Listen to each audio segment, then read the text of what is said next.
আজকে মাহফিলটা হলো হাবিবে কিবরিয়া সুলতানে মদিনা নবী মুহাম্মদুর রাসূলুল্লাহ সাল্লাল্লাহু আলাইহি ওয়াসাল্লামের জীবন নিয়ে কিছু আলোচনার মজলিস, যেই মজলিস করেছেন স্বয়ং আমার আল্লাহ। জোরে বলা যাবে না সুবহানাল্লাহ? এ ভাইয়ের, আল্লাহ রাব্বুল আলামিন রূহের জগতে 3টা বৈঠক করেছিলেন। প্রথম ফেরেশতাদের সঙ্গে আল্লাহ রাব্বুল আলামিন বৈঠক করে পরামর্শ চাইলেন। وَإِذْ قَالَ رَبُّكَ لِلْمَلَائِكَةِ إِنِّي جَاعِلٌ فِي الْأَرْضِ خَلِيفَةً। এ ফেরেশতারা শোনো, এই পৃথিবীতে আমার কিছু প্রতিনিধি পাঠাতে চাই, পৃথিবীতে কিছু মানুষ পাঠাতে চাই, তোমাদের কি অভিমত আমাকে পেশ করো। আল্লাহ রাব্বুল আলামিন কারো কাছে পরামর্শ বুদ্ধি চাওয়া লাগে না, তারপরও ফেরেশতাদের কাছে আল্লাহ রাব্বুল আলামিন পরামর্শ চাইলেন। ফেরেশতারা কি পরামর্শ দিলেন? ক্বালু আতাজআলু ফিহা মান ইউফসিদু ফিহা ওয়ায়াসফিকুদ্দিমা। ফেরেশতারা বললেন, রব্বে কারীম, কোনো প্রয়োজন নাই, এই মানুষ যদি পৃথিবীতে পাঠান তারা হানাহানি করবে, ঝগড়া ফাসাদ করবে, ওয়ায়াসফিকুদ্দিমা, তারা পরস্পরে রক্তপাত করবে, তারা একজন আরেকজনের সাথে মারপিট করবে, ইবাদত বন্দেগী করবে না। তাদেরকে দুনিয়ায় পাঠানোর প্রয়োজন নাই। ওয়া নাহনু নুসাব্বিহু বিহামদিকা ওয়া নুকদ্দিসু লাক, আর আপনার তাসবিহ পাঠ করার জন্যে, আপনার প্রশংসা করার জন্যে আমরাই তো যথেষ্ট। আমরা ফেরেশতারাই আপনার তাসবিহ পাঠ করি, আপনার ইবাদত বন্দেগী করি, আপনার গোলামি দাসত্ব করি, মানুষ পাঠানোর প্রয়োজন নাই। আল্লাহ পাক বললেন, ক্বালা ইন্নী আ'লামু মা লা তা'লামুন।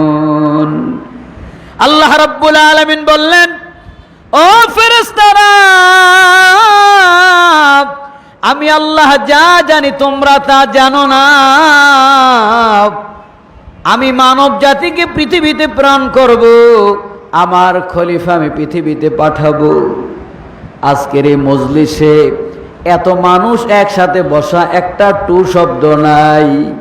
আমার আল্লাহ ফেরেশতাদের সাথে গৌরব করতেছে। ও ফেরেশতারা, তাকায়া দেখো, ওই জগন্নাথ কাঠি বালিবাড়ি মসজিদে হাজার হাজার বুড়া গুড়া যুবক একসাথে বসে আছে, একটা শব্দ নাই। এরা কেন বসে আছে? আমার হাবিবুল্লাহর কথা শুনবে, আমার জিকির আজকার করবে। আজকের আমাদের মজলিসকে নিয়ে আল্লাহ রাব্বুল আলামিন ফেরেশতাদের সাথে গৌরব করবেন, এটা আমাদের জন্য বড় ভাগ্যের ব্যাপার। জোরে বলা যাবে কি মারহাবা? এই প্রথম বৈঠক আল্লাহ পাক করলেন, এরপরে দ্বিতীয় বৈঠক করলেন তামাম রূহের জগতে, তামাম রূহগুলাকে নিয়ে। সেখানে আপনিও ছিলেন, আমিও ছিলাম, প্রত্যেকে ছিলেন। কোরআন সাক্ষী দেয় আল্লাহ পাক সেই দিন আমাদের থেকে স্বীকৃতি নিলেন, আলাস্তু বিরব্বিকুম, রূহগুলা বলো, আমি কি তোমাদের প্রভু নই? আমরা সকলে বলেছিলাম ক্বালু বালা, হ্যাঁ আল্লাহ আপনি তো আমাদের প্রভু। কারণ ওই সময় তো আল্লাহ সামনে, ভয়তেও তো বলা লাগে। এই জন্যে প্রত্যেকটা রূহ আল্লাহকে রব হিসাবে স্বীকৃতি দিয়েছিল। আপনিও দিয়েছিলেন, আমিও দিয়েছিলাম, যদিও আমাদের মনে নাই। আছে কি বলেন? আছে। বড় পীর আব্দুল কাদের জিলানী রহমাতুল্লাহ আলাইহি বলেন, ওই রূহের জগতে আল্লাহ রাব্বুল আলামিন যখন জিজ্ঞেস করেছিলেন আলাস্তু বিরাব্বিকুম, আমরা সকলে বলেছিলাম ক্বালু বালা। ওই কথাটা আমি আব্দুল কাদের জিলানীর এখনো মনে আছে। কেমন ব্রেন ছিল, সে পৃথিবীতে আসার পরও ওই কথাটা মনে ছিল। কারণ জানে বান্দা পৃথিবীতে আমাকে রব হিসাবে ভুলে যাবে। বাবার যদি চাকরিটা না থাকতো আমাদের অবস্থা খুব খারাপ ছিল, না খেয়ে মরে যাইতাম। এই করোনাটা যদি আর 2টা বছর থাকতো আমরা সবাই না খেয়ে মরে যাইতাম। তাহলে আমাকে চাকরি খাওয়ায়, আমার বাবা খাওয়ায়, আমার ভাই খাওয়ায় নাকি? এরে বাবা, ওই কুকুরটাকে খাওয়ায় কে? পিঁপড়াটাকে খাওয়ায় কে? সাগরের মধ্যে হাজার হাজার রকমারি মাছ রয়েছে, ওই মাছগুলোর রিজিকের ব্যবস্থা করেন কে? তাহলে তোমার মতো আমার মতন 2জন মানুষকে তো আল্লাহ পাক খাওয়াতে পারেন। তুমি মনে করো চাকরিটা না হলে না খেয়ে মরতাম? না না, ওয়া মাইয়াত্তাকিল্লাহ ইয়াজআল লাহু মাখরাজা ওয়া ইয়ারযুকু মিন হাইসু লা ইয়াহতাসিব। আল্লাহ পাক বলে বান্দা তুমি আমাকে ভয় করো, আমার ভয় তোমার অন্তরে লালন করো। তুমি যদি আমাকে ভয় করো আমি তোমার রিজিক এমন রাস্তা দিয়া বের করব যা তুমি কোনোদিন কল্পনা করো নাই, তুমি চিন্তাও করো নাই। এমন পথ দিয়ে আমি আল্লাহ রিজিক বের করব। আমরা রিজিকের জন্যে তাওয়াক্কুল আল্লাহর উপর করি না। যদি সামান্য ঋণগ্রস্ত হয়ে যায় কিভাবে সুদে টাকা আনা যায়, কিভাবে সমিতি থেকে লোন আনা যায়, এই হারাম পথ আমরা অবলম্বন করি। জোরে বলেন ঠিক কিনা? উচিত ছিল যখনই বিপদ এসে গেছে নামাজে দাঁড়িয়ে যাও, আল্লাহর সাহায্য কামনা করো। তুমি ঋণ করবে, সুদে যাবে না।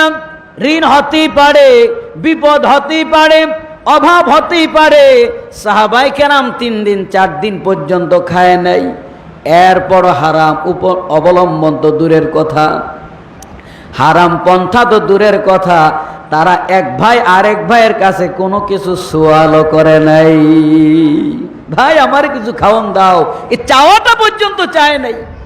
আর আমরা কিছু টাকা ঋণগ্রস্ত হয়ে গেলেই কোথায় সমিতি আছে, এই কি বলে এগুলি, কি বলে যে সাপ্তাহিক কিস্তি, কিস্তি খোঁজে কোন জায়গায় সুদে টাকা পাওয়া যায়। যারা হারাম খাবে, সুদ খাবে, তাদের বংশে কোনোদিন আল্লাহ পাক নেককার সন্তান দান করবেন না। জোরে বলেন নাউজুবিল্লাহ। এই জন্য আমাদের প্রতিপালক আল্লাহ, সর্বদা তার উপরে তাওয়াক্কুল করতে হবে। যে আল্লাহ ওই পাখিগুলা সকালবেলা খালি পেটে বের হয়, সন্ধ্যাবেলা পেট ভরে আবার তার বাসায় ফিরে আসে, যে কুকুরগুলাকে আমার আল্লাহ খাওয়ায়, যে পাখিগুলাকে আমার আল্লাহ খাওয়ায়, আমাদের রব তো সেই আল্লাহ। জোরে বলেন ঠিক কিনা?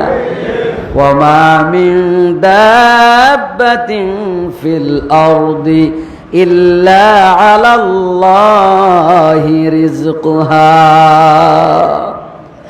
অতএব আল্লাহ পাকের সৃষ্টি এমন কেহ নাই যার রিজিকের ব্যবস্থা আল্লাহ করে না।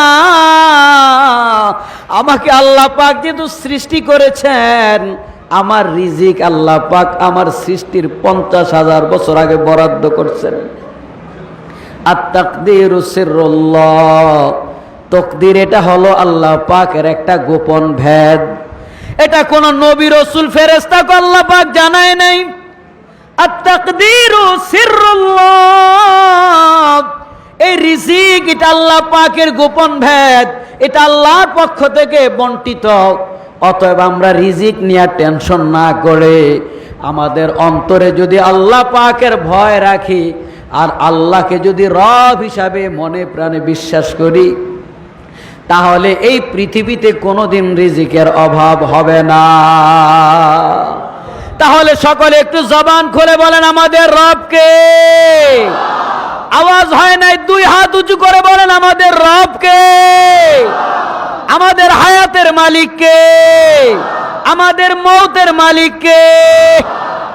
আল্লাহ রাব্বুল আলামিন ওই রুহের জগতে এই স্বীকৃতি নিয়েছিলেন, আলাস্তু বিরাব্বিকুম, হে রুহগুলা বলো না আমি কি তোমাদের প্রভু নই?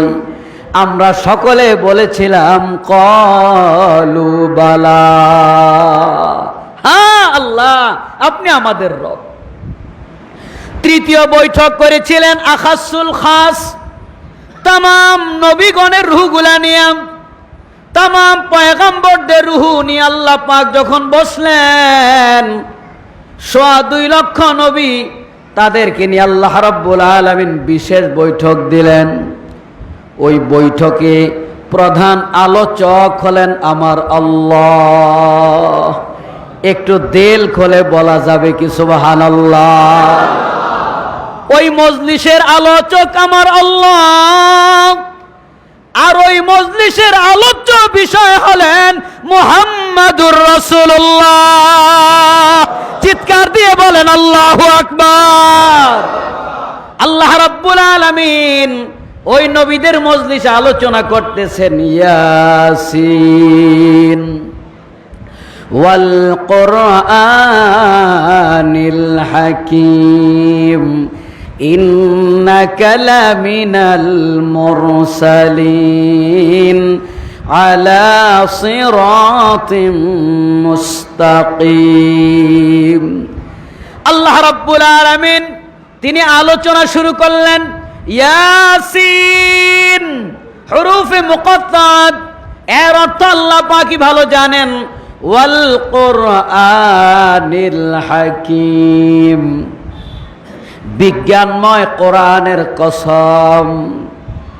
ইন্নাকা লামিনাল মুরসালিন, নিশ্চয় আপনি রসুলদের মধ্যে একজন। বলুন সুবহানাল্লাহ। এখানে আলেম ওলামা আছেন, তারা তো আয়াত পড়ার সাথে সাথে বুঝে ফেলছেন।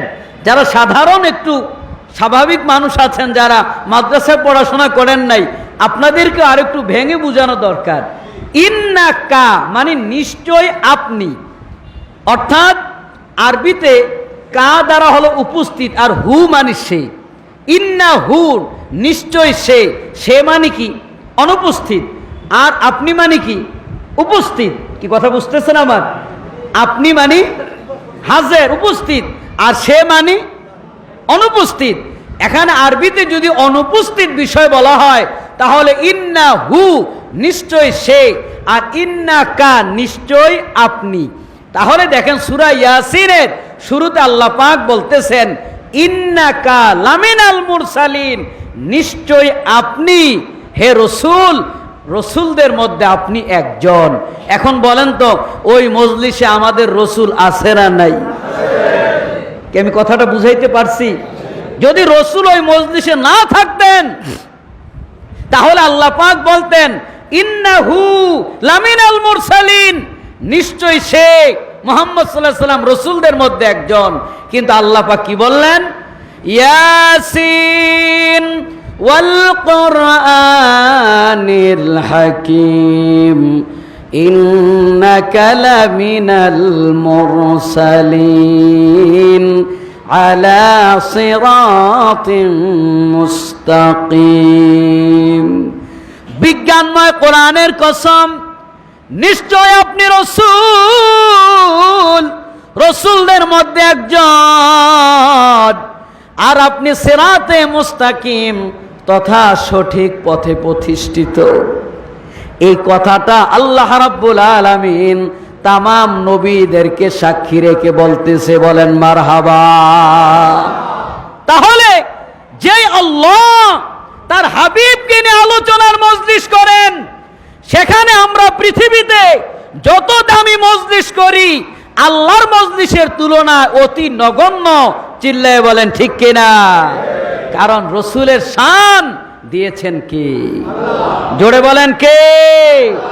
ওয়ারাফানা লাকা যিকরাক, হে নবী আপনার স্মরণকে আমি বুলন্দ করেছি। নামাজে আজানে একামতে যেখানেই আল্লাহর নাম সেখানেই আপনার নাম। নবীকে বাদ দেওয়া যাবে নি? জোরে কোন। এখন আজকের এই মাহফিলে যাদের যেমন নিয়ত তারা তেমন নিয়ামত পেয়ে যাবে। যদি কেউ আসে একটু তবারক খেয়ে যাবে, তবারকে পেট ভরবে কিন্তু দেল ভরবে না। আর যারা আসছে মিলাদ মাহফিল থেকে রহমাতাল লিল আলামিনের কথা শুনবো, আমার এই দেহটা, আমার বাড়িটা, আমার এলাকাটা রহমতে ভরপুর হয়ে যাক, এই দেল নিয়ে যে আসবে রাসূলুল্লাহর ওসিলায় ওই মানুষটা নিয়ামত নিয়ে বাড়িতে ফিরবে। জোরে বলেন ঠিক কিনা? আদম আলাইহিস সালামকে আল্লাহ রাব্বুল আলামিন সৃষ্টি করে तमाम প্রাণীদেরকে জ্ঞান দিয়া দিলেন। আমার পয়গম্বর আদম সফিউল্লাহ, তার কাছ থেকে তোমরা দোয়া নাও, সে হলো আমার পয়গম্বর। বনের পশু পাখি পর্যন্ত নবীদেরকে চিনতেন। ওই বনের একটা হরিণ চলে গেল, আদম সফিউল্লাহর কাছে যায় বলতেছে, পয়গম্বর আমাকে একটু আপনি দোয়া করে দেন। পয়গম্বর আদম সফিউল্লাহ হরিণটার গায়ে হাত দিয়া একটা ফু দিয়া দিলেন। যাও, ওই হরিণটা আদম সফিউল্লাহর ফুটা যেই জায়গায় লেগেছে ওই জায়গাটার ভেতরে আল্লাহ পাক কস্তুরি দিয়া দিলেন। বলেন সুবহানাল্লাহ। কস্তুরি চিনেন?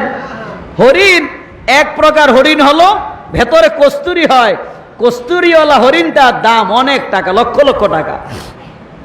আর যেই হরিণে কস্তুরি নাই ওই হরিণ স্বাভাবিক দাম। তো হরিণ ওই কস্তুরিটা আসলো কোত্থেকে? আদম আলাইহিস সালাম যখন ফু দিলেন ওই হরিণের ভেতরে কস্তুরি হয়ে গেল। যখন জঙ্গলে প্রবেশ করলো অন্যান্য হরিণ প্রাণীগুলা উপলব্ধি করতেছে সুগ্রাণ, মেশক আম্বরের গ্রাণ কোত্থেকে বের হয়।